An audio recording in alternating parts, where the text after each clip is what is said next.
All right, thanks for that, Joshua. Well, a shocking loss in Hollywood is raising disturbing questions. Director Rob Reiner and his wife, Michele, were found dead in their Los Angeles home. Their son, Nick Reiner, is now in custody. They were found dead Sunday afternoon in their Brentwood, California home. Sources tell CBS News their daughter, Romy, discovered the couple with multiple stab wounds. Hours later, their 32-year-old son, Nick, was taken into custody and is being held without bond. Sources say the father and son had a heated argument at a holiday party the night before the killings. Prosecutors have until Wednesday to file charges. Nick Reiner remains in custody and is expected to be arraigned in the coming days. Well, police in Rhode Island are asking for the public's help after a deadly shooting at Brown University. 2 people were killed and 9 others injured. Investigators have released new images of a person of interest. FBI agents are searching the Brown University campus for evidence that could help identify the suspect.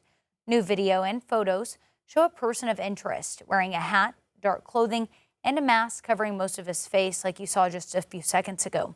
Authorities say the FBI is offering a reward as the search continues. The FBI is now offering a reward of $50,000 for information that can lead to the identification, the arrest, and the conviction of the individual responsible, who we believe to be armed and dangerous. Ongoing threat due to an increased police presence. 19-year-old sophomore Ella Cook and a freshman were killed. Brown University has canceled final exams and told students that they may leave campus.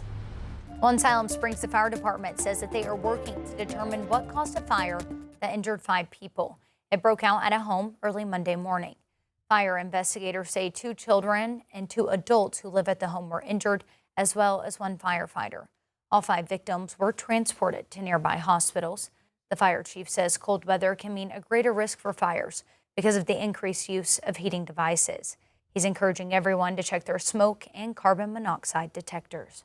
Make sure that those are working. It doesn't take any time at all for you to go up and push the test button and ensure that all those are working.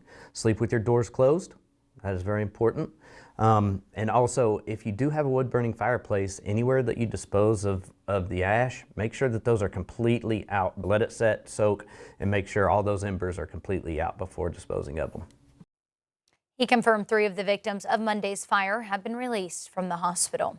And we're hearing from Fayetteville police after a Northwest Arkansas woman raised concerns about getting protection after leaving an abusive relationship. She says the process was difficult and police are now addressing how victims can seek help. She tells 5 News she reported what she describes as stalking and identity fraud and sought a protective order but was denied. Fayetteville police say making a report is the first step when someone feels unsafe. They handled the initial investigation, taking reports, gathering evidence, and making arrests when possible. But police say protective orders are handled by the courts, not law enforcement. An attorney with Peace at Home Family Shelter says those limits can leave victims feeling unprotected.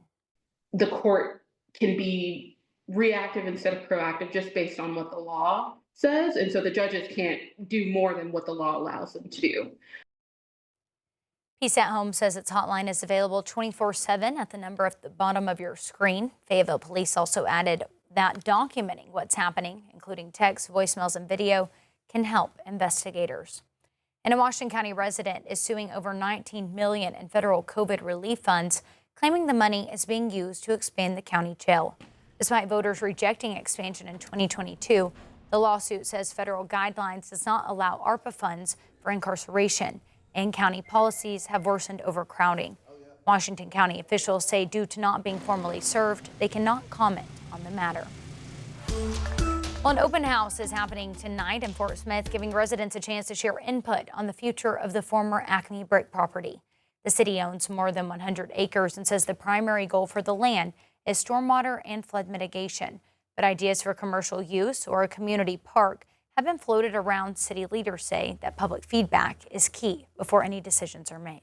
Absolutely. I think it's very, very important to make sure it's what the citizens want. And we know the need is stormwater mitigation, but there's also a larger piece of land there that doesn't need that to control that water. So it's important that we get citizen input. Do we develop it into something, a public amenity, or do we sell it off for commercial development?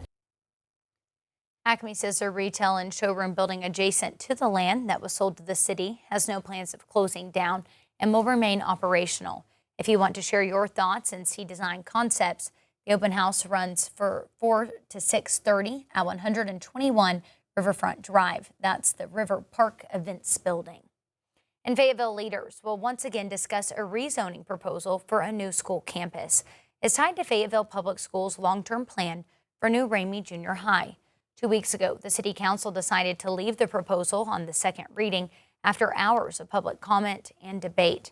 Fayetteville Superintendent says the property on North Marks Mill Lane is the best location for the site, but some residents have raised concerns about traffic, stormwater, and more. Tonight's meeting starts at 5:30 at City Hall. And the Fort Smith School Board is now being tasked with deciding what to do with 2 elementary schools. The district on Monday made its formal recommendation to the school board to right-size Spalding and Carnell elementary schools. It means the schools would close and students would attend other schools nearby. And that's just not sitting well with at least one parent. Parents and staff have been misinformed. Closing Carnell is not a simple or realistic solution. And finally, we must ask, why are there 5 other elementary schools, including Beard, that have depreciated far more than Carnell and are not being considered for closure first? Those were the schools the community expected to be discussed, not a well-maintained, newer building like Carnell. The school board is set to vote on the matter next month. Well, in Fort Smith, today city leaders are set to vote on a resolution impacting Parrot Island Water Park. The board of directors could approve a lease agreement with Sebastian County, giving Fort Smith full operational control of the water park starting next year. This comes after Fort Smith leaders discussed a funding shortfall on their expansion project for the park during a meeting in October. The plan to install 5 new water slides could cost the city about $2 million more than they had budgeted.